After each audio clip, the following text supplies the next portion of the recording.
আমি হচ্ছে কানেক্টিং ফ্লাইটটাই নেই। সো আমার হচ্ছে ব্যাংককে নেমে এরপরে ইমিগ্রেশন ক্রস করে এরপর আবার ডোমেস্টিক ফ্লাইটে যেয়ে চিংমাইয়ের জন্য ফ্লাইট ধরতে হবে, বিকজ আমি ব্যাংককে যাবো না, ডাইরেক্ট চিংমাইতে যাবো। সো ওই সাইডে আমি যাই নাই। সো আমি এখন একটু টেন্স, যদি আমার এখানে ফ্লাইটটা ডিলে হয় আমার ওখানের ফ্লাইটটা আমি মিস করতে পারি, বিকজ এখানে আমি মনে হয় 2 ঘন্টার মতো একটা টাইম রেখেছি। সো আমার যদি এখানে আধা ঘন্টাও দেরি হয়, সো আমার ওখানে ইমিগ্রেশন ক্রস করতে কতক্ষণ লাগবে আমি জানি না। তো আমার ইমিগ্রেশন ক্রস করে দৌড় দিয়ে আমার ডোমেস্টিক ফ্লাইট ক্যাচ করতে যেতে হবে। একটা প্লাস পয়েন্ট হচ্ছে আমার চেক ইন কোনো লাগেজ নাই, আমি ডোমেস্টিক ফ্লাই করবো। সো ডোমেস্টিক আসলে চেক ইন লাগেজ আবার কিনতে হয়।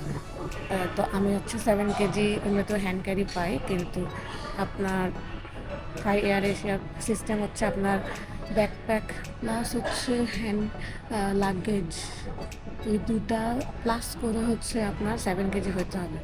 কিন্তু আমার ল্যাপটপ অ্যান্ড ইলেকট্রনিক্সই হয়ে গেছে 5 কেজি। তো আমি কালকে রাত্রে আপনার 7 কেজি এক্সট্রা কিনছি। সো ওখানে হচ্ছে আমার এখন টোটাল 14 কেজি, বাট দুইটাই হতে হবে প্যাকেট। একটা হচ্ছে পার্সোনাল আইটেম, যেটা হচ্ছে আমার ব্যাকপ্যাক, আর একটা হচ্ছে আমার লাগেজ, হ্যান্ড ক্যারি লাগেজ। তো এখন আমি ওটা নিয়ে টেনশনে আছি যে আমি ওখানেও আমার লাগেজের লিমিট কি 15 বেশি হয়ে যায় নাকি নাই। বাসায় আমি মাপছি, কিন্তু ওইখানে বলেন স্ট্রিক্ট এই লাগেজ এগুলো নিয়ে।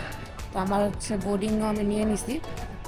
তো ওখানে হচ্ছে বেসিক্যালি মেনলি চেকিং করার সময় হচ্ছে লাগেজটা বলে ওয়েট করে 2টা ব্যাগ একসাথে।